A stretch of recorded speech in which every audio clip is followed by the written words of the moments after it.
Estábamos viendo el otro día las características de la New Age, entre las cuales estuvimos viendo el panteísmo y el holismo.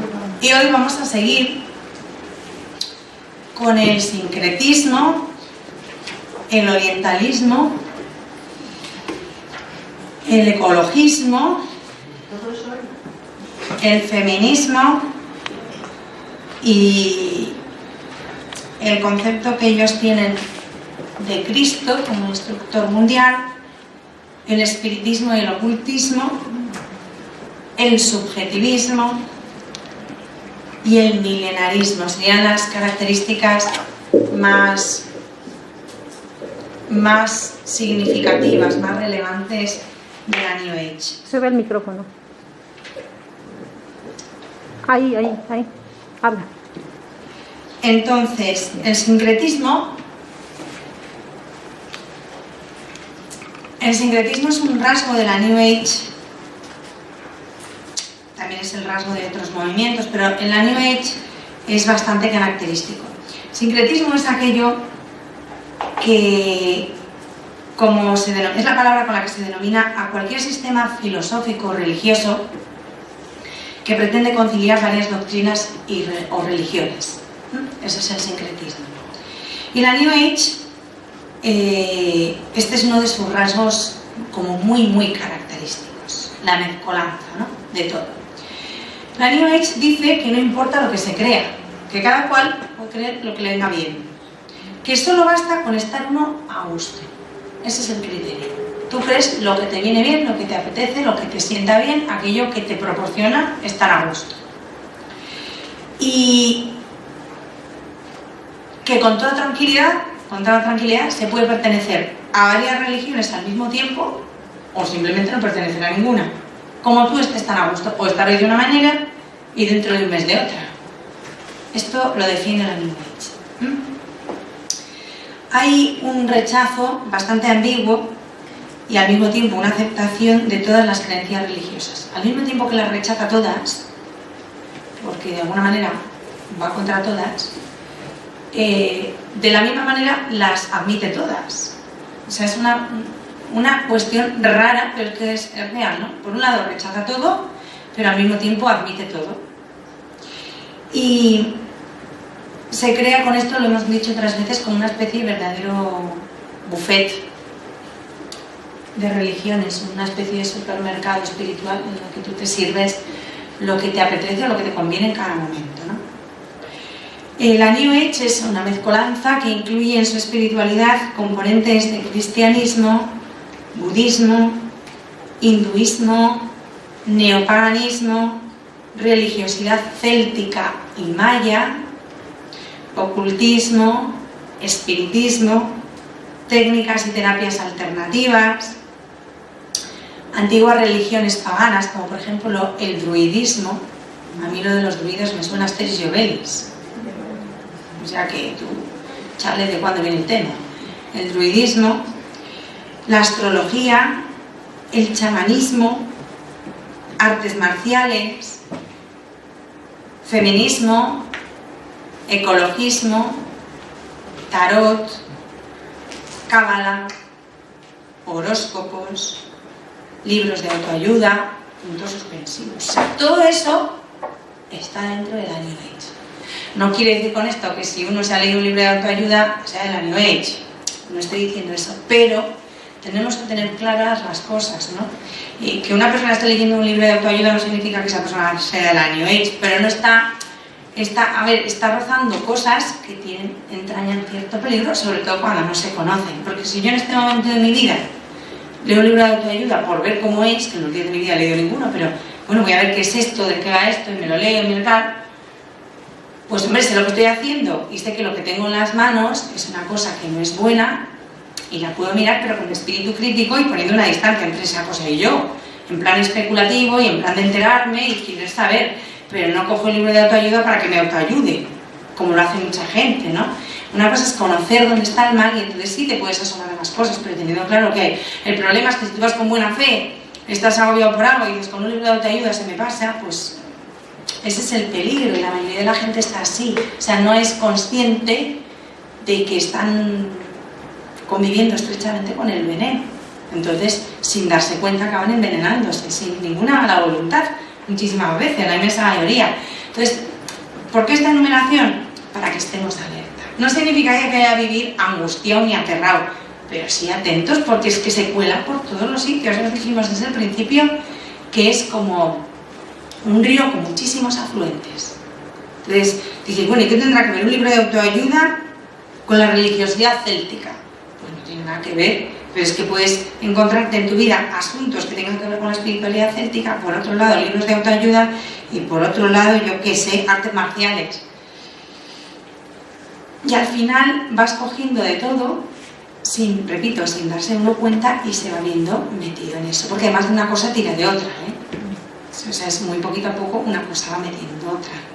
Entonces, tener claras dónde está el mal y estar atentos. Por nosotras, aunque aquí estamos bastante a salvo, pero sobre todo por las personas con las que nos relacionamos, que muchas veces vienen con toda la inocencia del mundo, pues a contarte, pues yo qué sé, que se está leyendo un libro de JJ Benítez, ya os digo, yo me los he leído, pues habrá que decirle, pues mira, no leas eso, por esto, por esto y por esto, pero saber dar una razón del por qué, ¿no? Porque este autor, sí, claro, efectivamente, es que el libro es genial, es muy interesante, muy, no sé qué, se lee muy bien, es un tronco así, pero te lo lees porque te engancha. Bueno, pues sí, ya lo sé, pero es que sepas que el contenido de ese libro no es real, no es verdadero, es profundamente subjetivo, y es una milonga que este señor se monta y te cuenta, o sea, las cosas no son como él las cuenta. Que yo lea ahora este libro, repito, con espíritu crítico, pues creo que ahora mismo yo podría hacerlo. Pero cuando lo leí en su momento, pues no me hizo mayor daño porque fue una cosa esporádica y porque Dios me iba cuidando. Pero yo tenía 13 años la primera vez que leí el primer libro de JJ Benítez, me podía haber marcado profundamente. No, porque bueno, lo leí una vez, leí el resto y no he vuelto a leer nada más de él, ¿no? Pero claro, si después sigues leyendo los libros de él y sigues en esa línea de esa literatura, de esos autores, pues al final si te vas metiendo en un mundo del que luego ya no es tan fácil salir, ¿no? Sobre todo porque te van mentalizando y pierdes la perspectiva real de lo que estás leyendo, de que eso es malo. Acabas viendo que eso es normal, leerlo. Entonces sí es bueno saber esto. Otra de las características de la New Age, esta es muy importante, muy marcada, es el orientalismo. La influencia del oriental en la New Age es particularmente fuerte, particularmente intensa. Sobre todo hay distintas prácticas y técnicas, ¿no?, de meditación, como el budismo zen, el yoga y la meditación trascendental. Principalmente esas tres son las que inciden con más fuerte, las que tienen mayor número de adeptos y de seguidores, ¿no? Porque además los del yoga empiezan con el yoga y acaban pasando al budismo zen o a la meditación trascendental o a todo junto. Insensiblemente, porque repito que una cosa trae la otra. Y vamos a ver un poco en qué consiste, pero muy poco, porque repito, son temas muy extensos. El yoga. El yoga, en su significado más amplio, quiere decir unión, quiere decir integración. Hay diversas clases de yoga, hay diversos pasos, diversos estados, diversos niveles, mejor dicho, y el yoga es una práctica netamente hindú. Es una práctica religiosa hindú. Es una manera concreta de meditar, según meditan los hindúes. Entonces, que los cristianos hagamos yoga tiene un sentido muy absurdo, pues porque el yoga es lo contrario, lo vamos a ver, a la oración cristiana. La oración cristiana es encontrarse con alguien y el yoga es desentenderse de todo el mundo, o sea que de entrada no tiene ningún sentido. ¿Qué pasa? Que empiezan a venderlo como una especie de técnica de relajación, que si tú te relajas y empiezas a tener menos estrés, mejora. Es verdad que muchas cosas se mejora uno cuando no tiene estrés, pero no haciendo yoga. Una cosa es una técnica de relajación, que puede ser más o menos buena, y otra cosa es el yoga. El yoga no es una técnica de relajación, es una práctica religiosa hindú. Pero la gente lo vende como voy a hacer yoga porque tengo estrés. ¿Qué tendrá que ver la velocidad con el tocino? Si tienes estrés, o te tomas relajantes musculares, o tomas una medicación que te desestrese, o empiezas a hacer unas técnicas de relajación que sean de verdad de relajación, pero no una práctica religiosa concreta como es el yoga, ¿no? Lo que pasa es que entre la gente muchísima ignorancia. Y creen que el yoga es un ejercicio más o menos oriental, con unas técnicas de relajación orientales, y el yoga no es nada de eso. Tiene ciertos aspectos que pueden dar esa impresión, visto desde fuera, con una mirada muy superflua, muy sin andar, pero el yoga no es ninguna técnica de relajación ni ningún ejercicio físico. Es como si yo voy diciendo por ahí que rezar el rosario pues es una técnica de relajación. Vamos a ver, yo me duermo muchas veces cuando rezo el rosario porque me da sueño. Y voy yo y ¿qué hago? Vendo el rosario como remedio contra el insomnio. Pues no, mire usted, el rosario es una práctica religiosa cristiana que generalmente, porque es muy repetitiva, cuando uno está cansado da sueño y la gente se queda frita. Pero no es, el rosario no es un somnífero.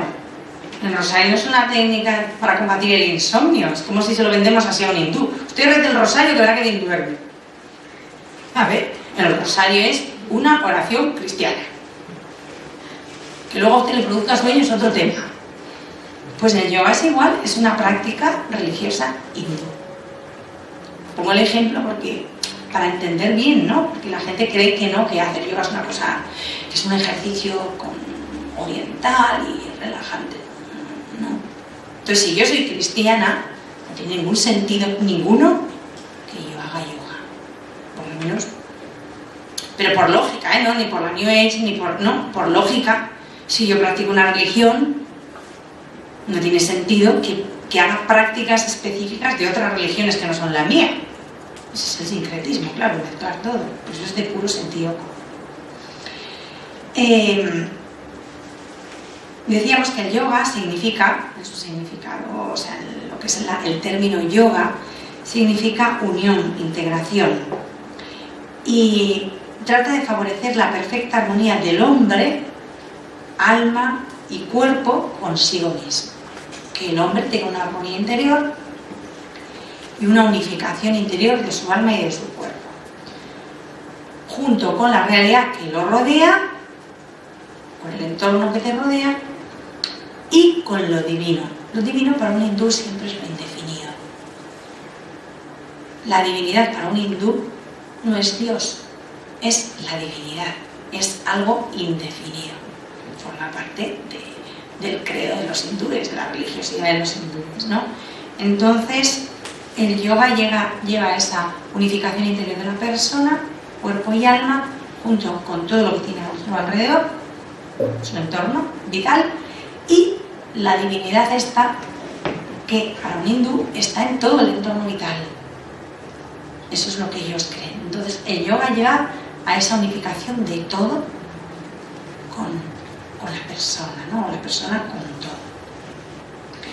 Estas técnicas y ejercicios tienen como fin una educación concreta de la conciencia, formar una conciencia específica, que es la conciencia de un hindú, que repito, está muy bien para un hindú, porque es su fe, es su religión, pero no está bien para un cristiano, porque la conciencia de un cristiano no es igual que la conciencia de un hindú, como tampoco puede ser igual a la conciencia de un musulmán, porque cada religión tiene sus normas, su código moral y su formación de la conciencia.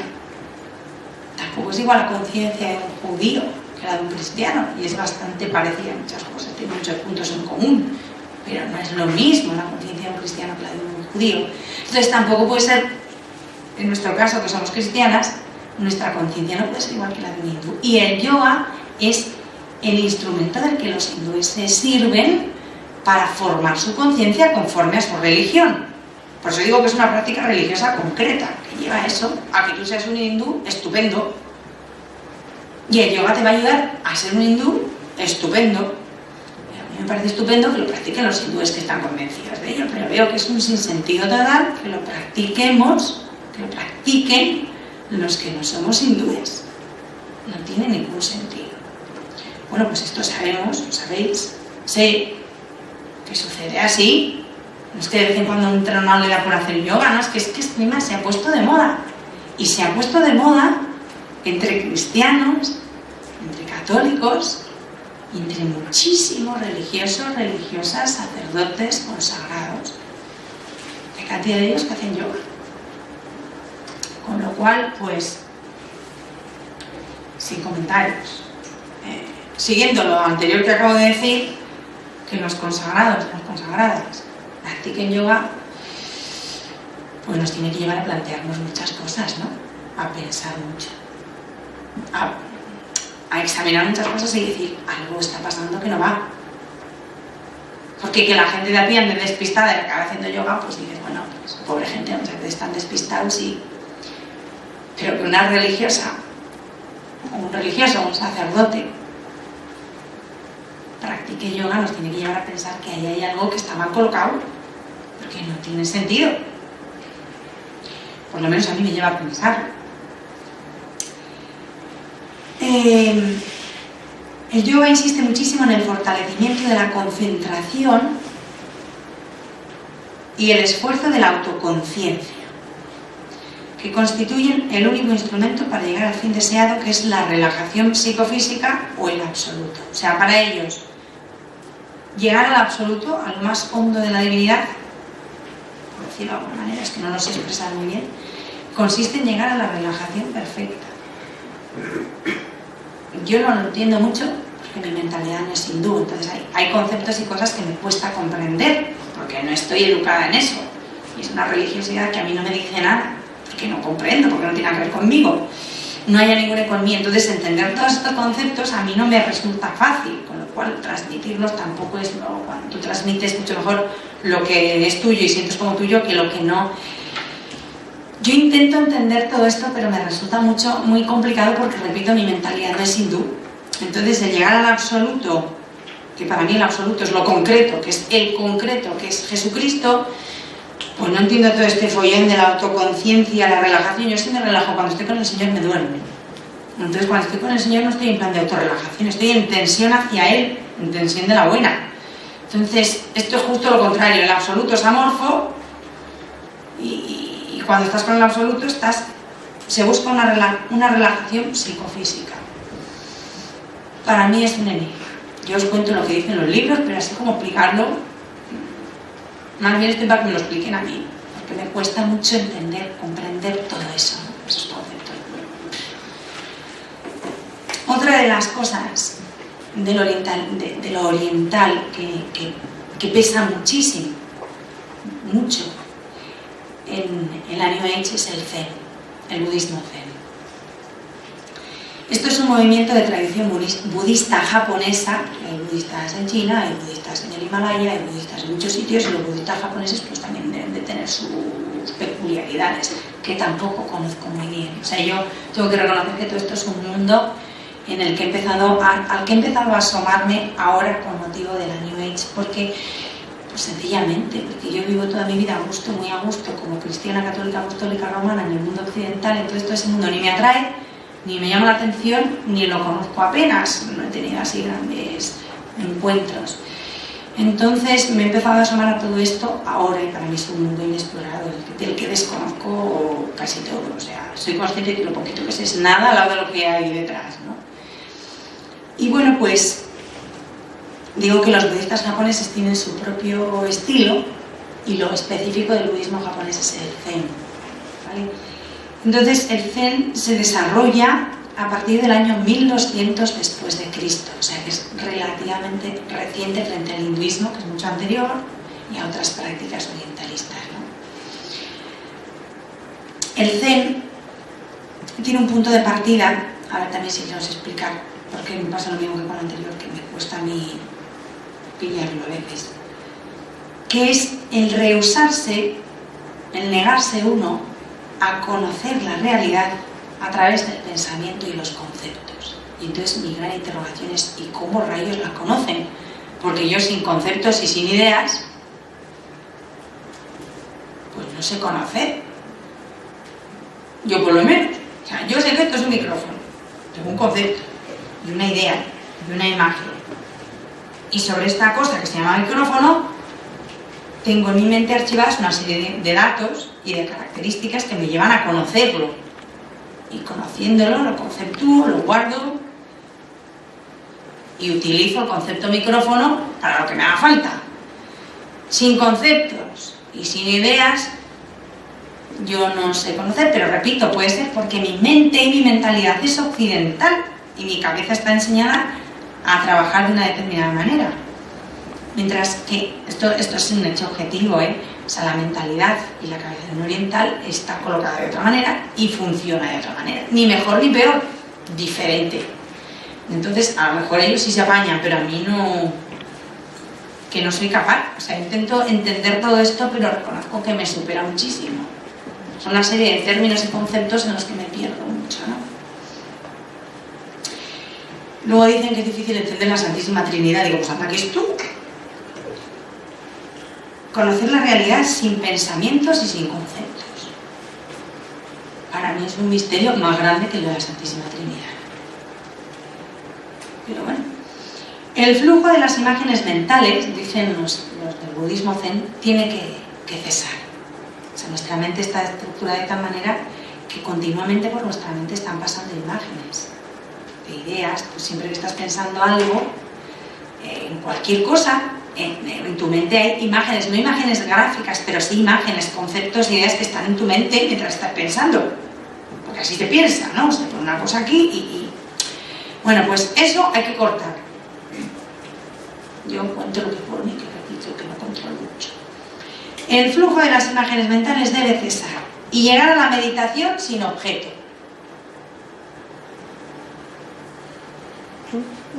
Esto es comer sin comida. Yo es que no lo entiendo, o sea, yo leo lo que pone. Y lo que pone está copiado del libro del hombre este, que sí sabe lo que pone, pero que otra cosa es que yo os lo logro explicar, no puedo porque no me da el intelecto. Soy corta. Por lo menos para las cosas orientales soy obtusa, no entiendo. El fin del zen es llegar a la meditación sin objeto. Entonces, a mí me suena un vacío mental total. Entonces, claro, pero el vacío mental y el desequilibrio psíquico van de la mano, ¿eh? Por lo menos yo sí lo entiendo, o sea... Entonces, la meditación sin objeto hace posible desembarazarse de la ilusión del yo y alcanzar el ser como vacío, como algo indeterminado. Yo os lo vuelvo a leer, pero no le pregunté porque no tengo ni idea. Que a mí no, o sea, no soy capaz de comprender todos estos conceptos. Sí sé que quieren producir un vacío mental, que sé que psicológicamente es totalmente insano. Porque además es que la mente humana no puede parar ni de día ni de noche. Por el día funciona el consciente y por la noche el subconsciente y estos quieren vaciar todo.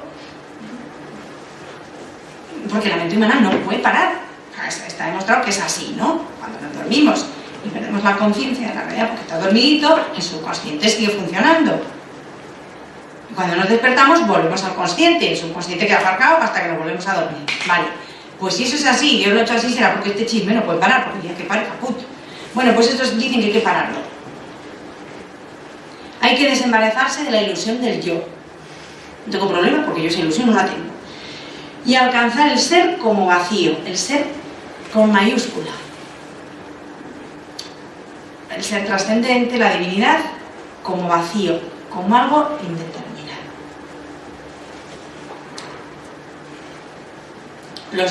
Los budistas japoneses son los que lo dicen.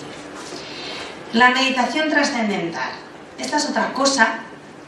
Este es un invento reciente. Porque el zen es más antiguo, el yoga es antiquísimo, el yoga es muy anterior al cristianismo. El zen ya hemos visto que es del año 1200 después de Cristo, pero vamos que ya tiene un tiempito. Pero la meditación trascendental es de antes de ayer, es de data de 1957. O sea, esto es una cosa totalmente nueva, que en la New Age también pesa muchísimo. Es una técnica mental que introdujo un monje hindú, o sea, la raíz sigue siendo siempre la misma, ¿no?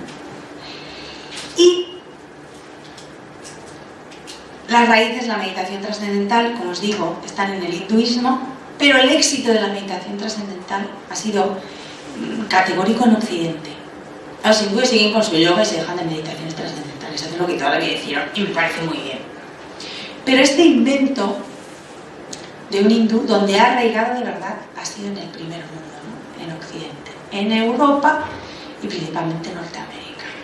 En Estados Unidos y en Canadá muchísimo, muchísimo. Y en el centro de Europa también, sobre todo en Europa, en los países más nórdicos. En el sur de Europa menos, en la Europa mediterránea menos también, pero sobre todo en el centro de Europa, en el norte de Europa y en el norte de América. Y en las conferencias introductorias a la meditación trascendental, porque una serie de conferencias introductorias es como si dijéramos una especie de catequesis, de iniciación a esto, porque tienen que aprender, dicen que es el remedio contra todos los males individuales y colectivos de nuestro tiempo. Yo opino que es una de las lacras y una de las fuentes de los males individuales y colectivos de nuestro tiempo. Y vamos a ver por qué. Yo opino justo lo contrario, ¿no? A los nuevos adeptos de la meditación trascendental, por eso hay que tener cuidado con esto, se les entrega un instrumento básico para su meditación. Un mantra personal. Entonces, lo que no sé muy bien es qué criterio siguen para entregarle un mantra. No lo sé, pero se lo entregan. Entonces, ese mantra personal te dice que es una fórmula divina aparentemente, que no es real, aparentemente neutra y sin significado concreto, que el que se inicia en esta técnica tiene que repetir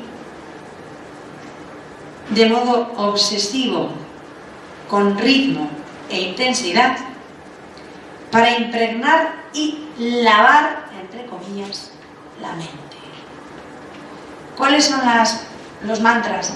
No conozco, ni quiero conocer.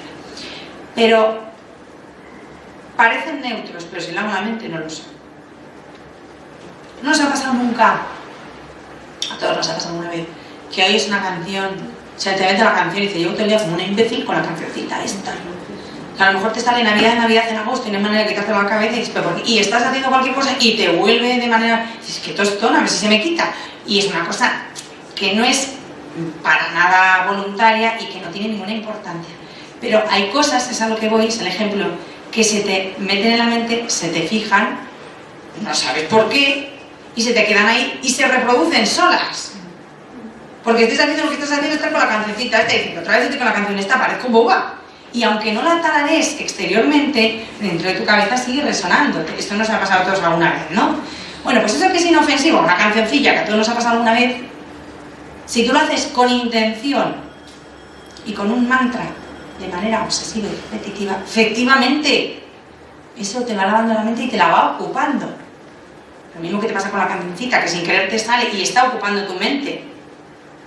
Hasta que pasa un aire y se te ventila, ¿no? Pero puedes estar un día entero duro y dale que te pego con toda la canción esta y no sabes ya qué hacer para quitártela. Bueno, pues cuando es un mantra de estos y encima te dicen que tú lo tienes que cultivar, entonces no se te ventila. Porque la cancioncilla al final antes o después se te quita, ¿no? Se te pasa la tecla esa. Pero cuando te dicen que tú lo tienes que cultivar, eso te va lavando la mente, va arraigando ahí. Y efectivamente al final se adueña de tu mente.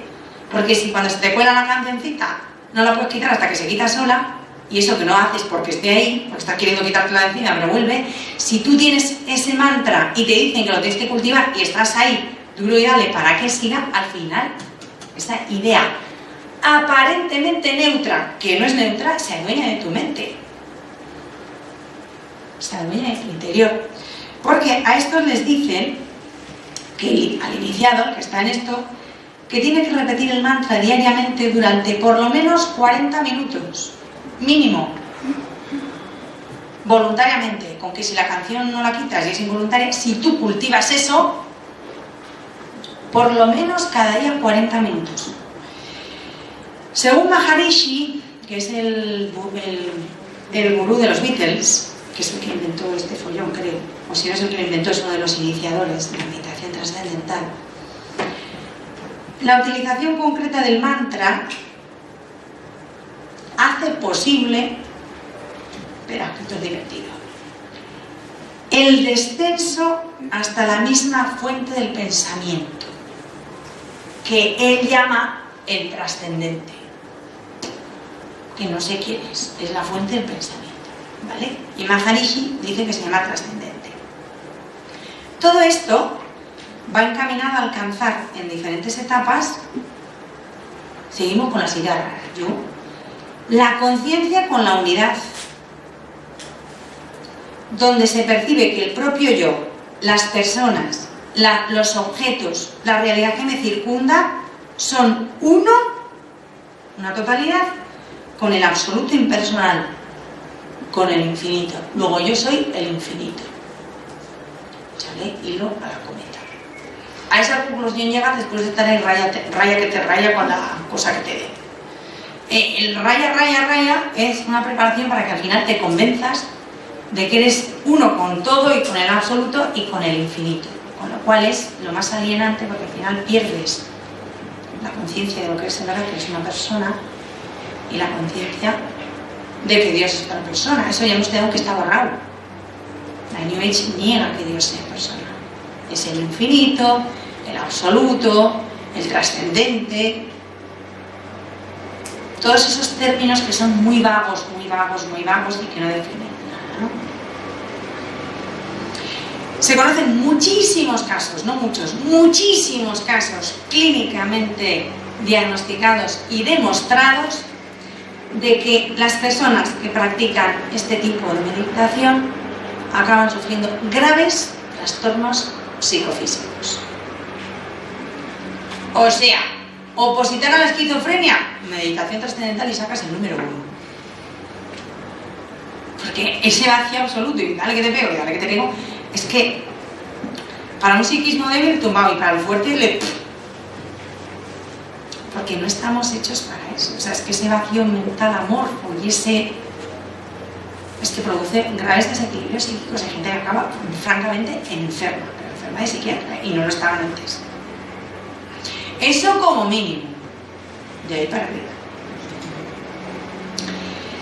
Ante la invasión de prácticas y técnicas de meditación orientales, la Sagrada Congregación para la Doctrina de la Fe, por medio de su prefecto, el entonces cardenal Joseph Ratzinger, el 15 de octubre de 1989, dirigió una carta a los obispos de la Iglesia Católica sobre algunos aspectos de la meditación cristiana. Se llama así: Carta a los obispos de la Iglesia Católica sobre algunos aspectos de la meditación cristiana. Y que conviene que tengamos esos aspectos presentes para tener clara la postura de un cristiano ante estas técnicas de oración. Hemos visto cuál es la herida y ahora vamos a ver cuál es el remedio y cuál tiene que ser nuestra postura clara y definida. Dice así, lo que voy a leer son extractos de esta carta. Dice: la Iglesia Católica nada rechaza de lo que en estas prácticas haya de verdadero y santo. Las acepta a cambio de no perder nunca de vista la condición cristiana de la oración, su lógica y sus exigencias. Todo lo que va en contra de esto, sí lo rechaza la Iglesia. Y claro, lo que os he leído hasta ahora está plagado de cosas que van en contra de esto. Que las técnicas orientales que van encaminadas a conseguir una preparación psicofísica para una buena contemplación cristiana no tienen en principio nada de negativo e inmoral. Pero, y aquí es donde llega el escollo, aquellas que van más allá y buscan originar con diversas técnicas experiencias espirituales análogas a las que se mencionan en ciertos místicos católicos, deben ser rechazadas, no respetadas, a mí que más me da y hay que ser tolerantes, no, deben ser rechazadas y puestas en tela de juicio, y son gravemente peligrosas para el alma, puesto que para el cristiano resulta incuestionable. Es que hay que aquilatar cada palabra, no podemos entrar a cuestionarnos. Es incuestionable que toda la experiencia mística de lo divino es gracia que viene de lo alto. No hay manera de fabricarlo. Te lo da Dios si quiere darlo, y el que no, pues ya aguante. No hay nada para forzar a Dios a ninguna experiencia mística. Es gracia que Dios da a quien quiere cuando quiere. Y a quien no se la da, pues nos la da y no pasa nada. Pero no hay que inventar cosas para intentar provocar esas experiencias.